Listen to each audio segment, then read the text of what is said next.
na hearing. Sana sinama natin dito ang libo-libong mga magulang na ang mga anak ay biniktima ng mga durugista. Ang mga ordinaryong Pilipino na naglalakad galing trabaho, tapos sinaksak o pinatay ng adik, lahat ng mga kababaihan, na kahit pati infant na babae ay ginahasa na ng adik. Libo-libo rin ang kanilang mga magulang at mahal sa buhay na wala dito ngayon. Awang-awa ang mga Pilipino sa mga inuseteng pamilyang na ito, kaya niluklok ng bansa ang Pangulong Duterte.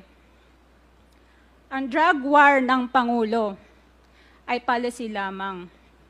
Hindi ito natupad kung hindi ito pinondohan ng Kongreso ng 6 na taon. Majority pa nga dito sa mga kinatawan ay naka-Duterte fist pa nung buong 6 na taon